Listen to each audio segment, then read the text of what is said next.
जय श्री राम जी का आशीर्वाद हम सब पर बना रहे। आज हम श्री रामचरितमानस में 23वें मास पारायण का भाग 5 पढ़ेंगे। पढ़ने से पहले अपने गुरुदेव के चरणों में नमन करते हैं। भगवान शिव, माता पार्वती, श्री राम जी और सीता माता के चरणों में नमन करते हैं और हनुमान जी से प्रार्थना करते हैं कि वो पढ़ने में हमें शक्ति प्रदान करे और पढ़ने में कोई गलती हो तो हमें क्षमा करे। ओम श्री गणेशाय नमः। सेना में एक भी वानर ऐसा नहीं था जिससे श्री राम जी ने कुशल न पूछी हो। प्रभु के लिए यह कोई बड़ी बात नहीं है, क्योंकि श्री रघुनाथ जी विश्व रूप तथा सर्वव्यापक हैं। आज्ञा पाकर सब जहां तहां खड़े हो गए। तब सुग्रीव ने सबको समझाकर कहा कि हे वानरों के समूहो, यह श्री रामचंद्र जी का कार्य है और मेरा अनुरोध है कि तुम चारों ओर जाओ और जाकर जानकी जी को खोजो। हे भाई, महीने भर में वापस आ जाना। जो महीने भर की अवधि बिताकर बिना पता लगाए ही लौट आवेगा, उसे मेरे द्वारा मरवाते ही बनेगा, अर्थात मुझे उसका वध करवाना ही पड़ेगा। सुग्रीव के वचन सुनते ही तब वानर तुरंत जहां तहां चल दिए। तब सुग्रीव ने अंगद, नल, हनुमान आदि प्रधान योद्धाओं को बुलाया और कहा, हे धीर बुद्धि और चतुर नील, अंगद, जाम्बवान और हनुमान, तुम सब श्रेष्ठ योद्धा मिलकर दक्षिण दिशा को जाओ और सब किसी से सीता जी का पता पूछना।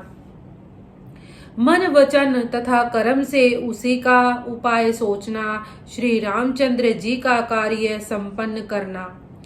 सूर्य को पीठ से और अग्नि को हृदय से सेवन करना चाहिए, परंतु स्वामी की सेवा तो छल छोड़कर सर्वभाव से करनी चाहिए। माया को छोड़कर परलोक का सेवन करना चाहिए, जिससे भव अर्थात जन्म मरण से उत्पन्न सारे शोक मिट जाएं। हे भाई, देह धारण करने का यही फल है कि सब कामों को छोड़कर श्री राम जी का भजन ही किया जाए। सद्गुणों को पहचानने वाला तथा बड़भागी वही है जो श्री रघुनाथ जी के चरणों का प्रेमी है। आज्ञा मांगकर और चरणों में सिर नवाकर श्री रघुनाथ जी का स्मरण करते हुए सब हर्षित होकर चले। सबके पीछे पवन सुत श्री राम जी ने सिर नवाया।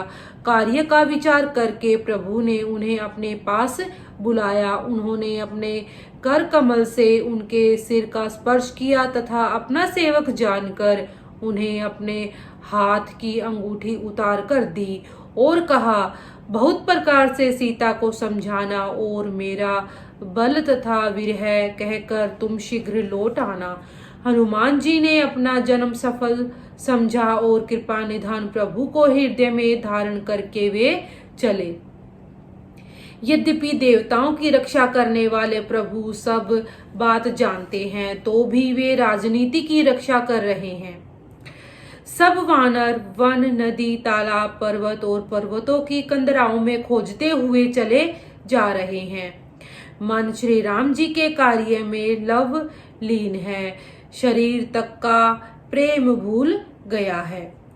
कहीं किसी राक्षस से भेंट हो जाती है तो एक एक चपत में ही उसके प्राण ले लेते हैं। पर्वतों और वनों को बहुत प्रकार से खोज रहे हैं। कोई मुनि मिल जाता है तो पता पूछने के लिए उसे सब घेर लेते हैं। इतने में ही सबको अत्यंत प्यास लगी, जिससे सब अत्यंत ही व्याकुल हो गए, किंतु जल कहीं नहीं मिला। हनुमान जी ने मन में अनुमान किया कि जल पिए बिना सब लोग मरना ही चाहते हैं। उन्होंने पहाड़ी की चोटी पर चढ़कर चारों ओर देखा तो पृथ्वी के अंदर एक गुफा में उन्हें एक कौतुक दिखाई दिया। उसके ऊपर चकवे, बगुले और हंस उड़ रहे हैं और बहुत से पक्षी उसमें प्रवेश कर रहे हैं। पवन कुमार हनुमान जी पर्वत से उतर आए और सबको ले जाकर उन्होंने वह गुफा दिखलाई। सबने हनुमान जी को आगे कर लिया और वे गुफा में घुस गए। देर नहीं की, अंदर जाकर उन्होंने एक उत्तम उपवन और तालाब देखा। जिसमें बहुत से कमल खिले हुए हैं। वहीं एक सुंदर मंदिर है जिसमें एक तपोमूर्ति स्त्री बैठी है। दूर से ही सबने उसे सिर नवाया और पूछने पर अपना सब वृतांत कह सुनाया। तब उसने कहा, जलपान करो और भांति भांति के रसीले सुंदर फल खाओ। आज्ञा पाकर सबने स्नान किया, मीठे फल खाए और फिर सब उसके पास चले आए। तब उसने अपनी सब कथा कह सुनाई और कहा, मैं अब वहां जाऊंगी जहां श्री रघुनाथ जी हैं।